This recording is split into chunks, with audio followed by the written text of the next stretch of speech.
कहानी की शुरुआत में हम एक लड़की क्लोई को देखते हैं, जिसको बैंक की तरफ से एक नोटिस मिलता है क्योंकि उन्होंने अपने घर का लोन नहीं भरा था। यानी कि जो पैसे इन्होंने घर बनाने के लिए बैंक से लिए थे वो वापस नहीं किए थे, इसलिए बैंक अब इनके घर को नीलाम करना चाहता था। क्लोई की मॉम पहले ही मर चुकी थी और उसके डैड की भी कुछ दिन पहले एक्सीडेंट की वजह से मौत हो गई थी, मगर बैंक इसके डैड के केस को ये बताकर पैसे नहीं देते कि जानबूझकर उन्होंने खुद अपनी जान ली है, इसीलिए वो इनको इंश्योरेंस के पैसे नहीं दे रहे थे। क्लोई की हालत बहुत खराब थी, यहाँ तक कि उसके कॉलेज की फीस जमा करवाने तक के उसके पास पैसे नहीं थे। वो बैंक में कॉल करके बात करने की कोशिश करती है, मगर कोई भी बात सुनने को तैयार नहीं था। अब क्लोई अपने भाई को कॉल करती है और खुद से मिलने का कहती है। दूसरी तरफ हमें क्लोई का भाई और उसका दोस्त रॉस दिखाया जाता है, जो पैसों की वजह से बहुत परेशान थे, इसलिए वो एक दुकान में चोरी करने का सोचते हैं। उनके पास एक प्लास्टिक की गन भी थी। अब जब रॉस गाड़ी से उतरकर चोरी करने दुकान के अंदर जा रहा था तो एक आदमी दुकान से निकलकर रॉस पर गन चला देता है, जिससे वो वहीं पर गिर गया था। क्लोई का भाई जो गाड़ी में बैठा था वहाँ से डरकर गाड़ी लेकर भाग जाता है। क्लोई का भाई घर आ गया था और अपनी बहन को सारी बात बताता है। कहता है मैं बहुत बड़ी मुश्किल से निकलकर बाहर आया हूँ। क्लोई अपने भाई के जख्मों को ठीक करती है और पूछती है कि आखिर ये सब कुछ कैसे हुआ। वो बताता है तुम्हारे दोस्त रॉस की मौत हो गई है, हम दोनों एक दुकान में चोरी करने गए थे। क्लोई ये बात सुनकर एकदम से हैरान हो गई थी। कहती है व्हाट, रॉस क्या मर गया है वो? उसका भाई कहता है मेरे लिए कुछ भी आसान नहीं था, मैं बहुत बड़ी मुश्किल में फंस चुका हूँ। क्लोई का भाई उससे कहता है मुझे यकीन है तुम सब ठीक कर लोगी। वो कहती है मुझे सोचने दो, गाड़ी कहाँ पर है जिस पर रॉस और तुम चोरी करने गए थे? उसका भाई कहता है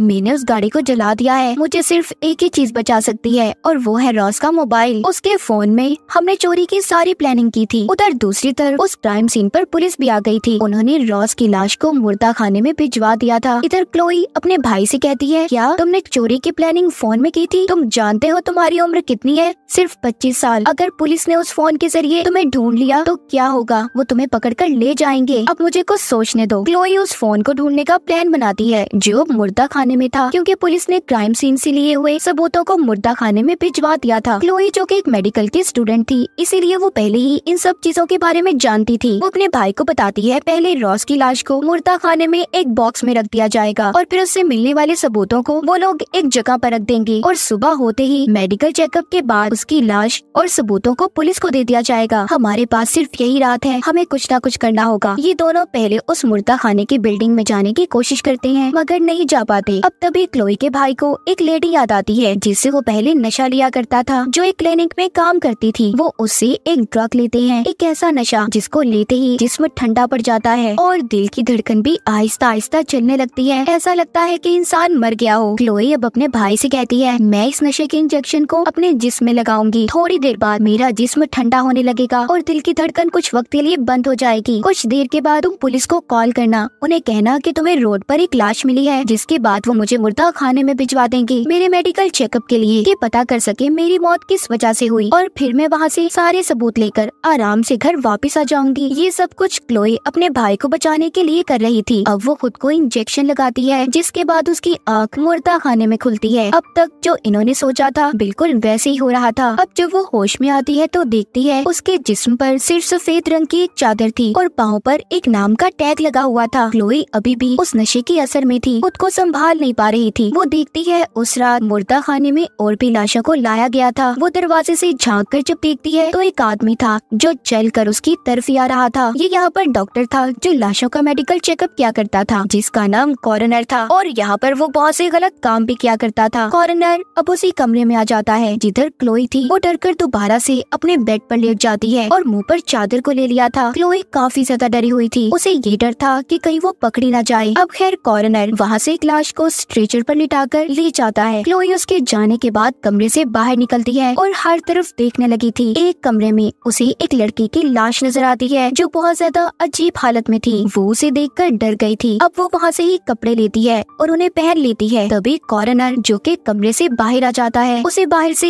एक बेल सुनाई दी थी। वो कंट्रोल रूम से ही बाहर के दरवाजे को खोल देता है वहाँ पर एक आदमी था जो कॉर्नर से मिलने आया था। वो आते ही कहता है कि तुम्हें इस मुर्दा खाने में डर नहीं लगता, तुम अकेले कैसे रह लेते हो, और कहता है मुझे एक लिवर जिगर चाहिए। क्लोई भी ये बातें सुन रही थी, जिससे उसे पता चलता है कि वो आदमी यहाँ पर कॉर्नर से जिस्म के अंदरूनी हिस्से लेने आया है, और इतना बताकर वो कॉर्नर को चला गया था। उसके जाने के बाद कॉर्नर ने सारे दरवाजों को अच्छे से बंद कर लिया था। क्लोई भी वहाँ पर उसी कमरे में पहुँच गई थी जिधर उसके दोस्त रॉस की लाश को रखा गया था। वो उसकी लाश को देखते ही रोने लगती है। कॉर्नर ने उसके एक लीवर को निकाल लिया था, मगर वो अभी भी जिंदा था। ये देखकर क्लोई काफी हैरान थी। अब वो रॉस से कहती है, फिक्र नहीं करो, मैं तुम्हें यहाँ से निकाल कर ले जाऊंगी, बस शोर मत करना कि हमारा यहाँ पर किसी को पता चले। दूसरे कमरे में कॉर्नर एक लाश के अंदरूनी जिस्म के हिस्से निकालने वाला था, जिनको निकाल कर वो बेच दिया करता था, जिसके बदले उसे बहुत से पैसे मिलते। अब वो उस लाश का ऑपरेशन करने से पहले अपनी अंगूठी, घड़ी और चाबियों को एक साइड पर रखता है। कॉर्नर के हाथ में जो कटर था जिससे वो लाश को चीर फाड़ करके उसके अंदरूनी हिस्से निकाल रहा था, उस कटर की आवाज बहुत तेज थी। क्लोई इस बात का फायदा उठाती है और चाबियां लेकर वहाँ से भाग गई थी। अब वो रॉस को साथ लेकर मेन गेट तक आ गई थी। उधर कॉर्नर जब अपने काम से फारिग होता है तो वो अपनी चाबियां ढूंढने लगा था जो उसे नहीं मिलती। तभी वो कैमरे में क्लोई और रॉस को देख लेता है। अभी अपने साथ जल्दी से एक बेहोशी की जहरीली गैस को लेकर उनके पास आ गया था। उधर रॉस भी हिम्मत हार चुका था और क्लोई से कहता है, देखो मैं अब और नहीं चल सकता, मैं जानता हूँ मैं नहीं बचूंगा, तुम यहाँ से अकेली चली जाओ। तभी उधर कॉर्नर आ जाता है। उसने जहरीली गैस से दोनों को बेहोश कर दिया था। अब जब दोबारा से क्लोई को होश आता है तो वो बेड पर खुद को बंधा हुआ पाती है, और साथ ही रॉस भी था जो अभी भी बेहोश होता है। यहाँ पर कॉर्नर भी था। क्लोई उससे कहती है, प्लीज हमें यहाँ से जाने दो। वो कहता है, लड़की तुमने क्या सोचा था, तुम यहाँ पर आओगी, अपने इस दोस्त को बचाकर ले जाओगी, ऐसा नहीं हो सकता। तुम लोग चोरियां करते हो, लोगों को तंग करना तुम्हारे लिए आम बात है। तुम अभी तो जिंदा मेरे किसी काम की नहीं, मगर हाँ मरने के बाद लाखों की हो जाओगी। मैं तुम्हारे जिस्म के सारे हिस्सों को बेच दूंगा, जिसके बदले मुझे बहुत से पैसे मिलेंगे। फिर तुम्हारे जिस्म के सारे हिस्से उन लोगों के काम आएंगे जिनको जिंदा रहने का हक है। अब कॉर्नर क्लोई की आंखों के सामने रॉस के जिस्म पर चाकू से कट लगाता है, जिसके बाद वो उसके लीवर को निकालने की कोशिश करता है। बहुत देर के बाद आखिर उसने अपना हाथ डालकर उसके लीवर को बाहर निकाल लिया था और एक शॉपर में रखकर साथ ही पड़े कूलर में रख देता है। ये सब कुछ अपनी आंखों के सामने देखकर क्लोई का दिल घबरा गया था। कॉर्नर के जाने के बाद वो खुद को खोलने की कोशिश करती है। वहाँ पर पड़े हुए कटर से उसने अपने हाथों की बेल्ट को खोल लिया था। कटर की आवाज बहुत तेज थी जो कॉर्नर तक भी पहुँच जाती है। अब जब जल्दी से वो देखने आता है तो उधर क्लोई नहीं थी, वो वहीं पर छुप गई थी। वो एक चाकू को लेकर क्लोई को यहाँ वहाँ ढूंढने लगता है। उधर क्लोई को लिक्विड नाइट्रोजन गैस का सिलेंडर मिला था, जिसको लेकर वो उस कमरे के पास जाती है जिधर सबूत रखे हुए थे। उसका लॉक तोड़कर वो अंदर आ गई थी। वो उस बॉक्स को भी ढूंढ लेती है जिसमें रॉस की सारी चीजें पड़ी थी, लेकिन तभी उधर कॉर्नर भी आ गया था, जिसको देखकर क्लोई वहीं पर छुप जाती है। कॉर्नर को उस बॉक्स से रॉस का फोन मिल जाता है। तभी उसके सामने क्लोई आ गई थी जो कॉर्नर के सामने गन करके कहती है कि ये फोन मुझे दे दो, जिस पर वो कहता है, ये गन असली नहीं है, इससे मुझे मत डराओ, हम कभी भी ऐसी असली गन को नहीं छोड़ते, या तो ये नकली है या फिर इसमें कोई गोली नहीं है। मगर तभी क्लोई उसकी आंख पर गोली का निशाना लगाती है जो प्लास्टिक की थी, जिसके बाद वो वहाँ से भाग गई थी। उधर कॉर्नर भी उसके पीछे था। कॉर्नर अब रॉस की लाश के पास जाता है और उसके फोन को चेहरे के आगे करता है, जिससे रॉस के मोबाइल का लॉक खुल गया था। इधर क्लोई भी भागते भागते बेसमेंट में पहुँच जाती है, जहाँ पर वो बहुत से मरीजों को देखती है जो जिंदा थे, मगर उनके जिस्म के कुछ हिस्से गायब थे। कॉर्नर ने इनको इसलिए जिंदा रखा था कि वो इनके जिस्म में से कोई भी अंदरूनी हिस्सा निकाल कर बेच देता था। इधर क्लोई को माइक से आवाज आती है जो कॉर्नर की आवाज थी। वो कह रहा था, अब मुझे समझ आई, तुम यहाँ पर अपने भाई को बचाने आई थी, मैंने सारी वीडियो देख ली है, अब तुम्हारे भाई को भी कोई नहीं बचा सकता। ये सुनकर क्लोई कॉर्नर की ऑफिस में जाती है और वहाँ से अपने भाई को कॉल करती है और कहती है कि शायद मैं यहाँ से जिंदा न निकल पाऊँ, पर तुम अपना ख्याल रखना। लेकिन कुछ देर के बाद वहाँ पर कॉर्नर आ गया था, जिसके साथ अब उसका डॉग भी था।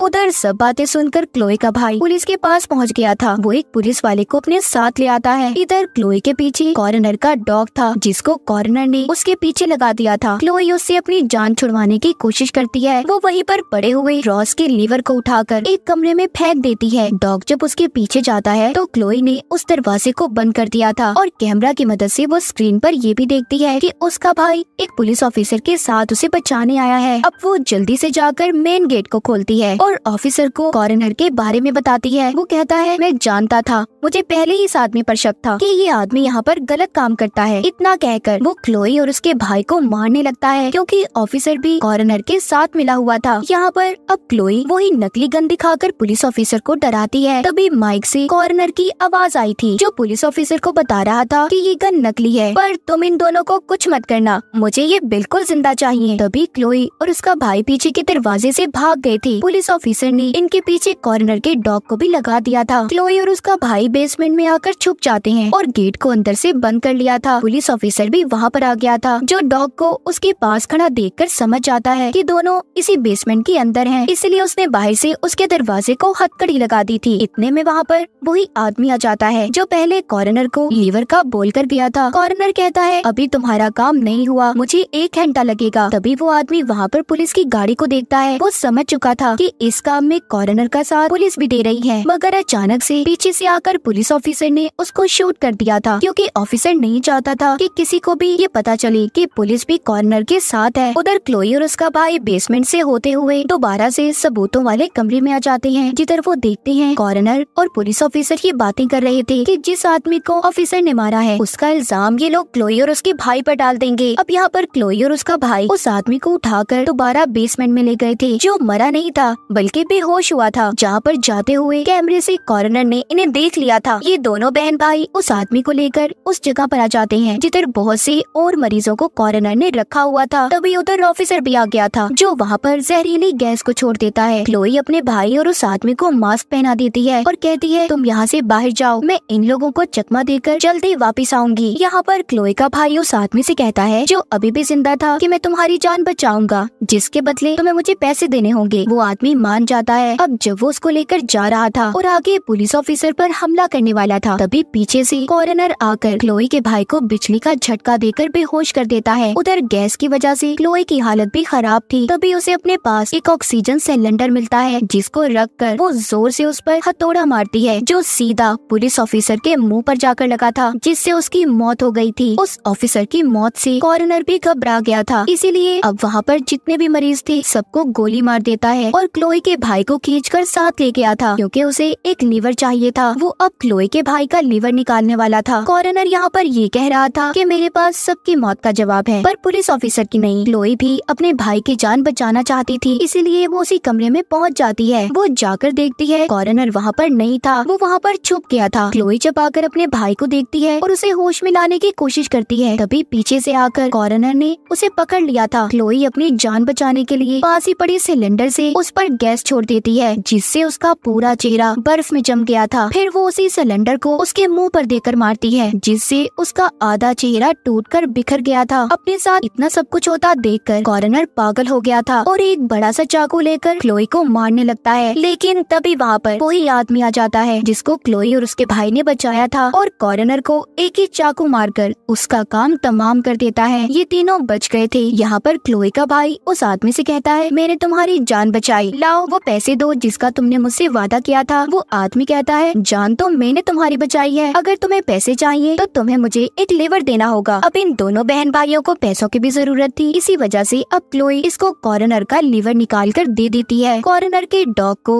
उन्होंने बिल्डिंग में ही बंद कर दिया था, जिसके बाद तीनों वहाँ से बाहर निकल जाते हैं। उस आदमी ने इनके अकाउंट में पैसे भी भेज दिए थे। क्लोई उस आदमी से कहती है, तुम्हें डॉक्टर की जरूरत है। वो कहता है, हाँ वहीं पर जा रहा हूँ, तुम चाहो तो तुम्हें लिफ्ट दे सकता हूँ। फिर ये दोनों बहन भाई उसकी गाड़ी में बैठकर सही सलामत यहाँ से बाहर निकल गए थे। अब अंदर बिल्डिंग में कोई भी जिंदा नहीं बचा था, कॉर्नर के डॉग के अलावा। उसका डॉग ही उसकी लाश को खा रहा था। क्लोई ने बहादुरी दिखाकर अपने भाई को बचा लिया था, पर दोस्त को ना बचा पाई। और इसी के साथ इस मूवी की कहानी यहीं पर खत्म हो जाती है।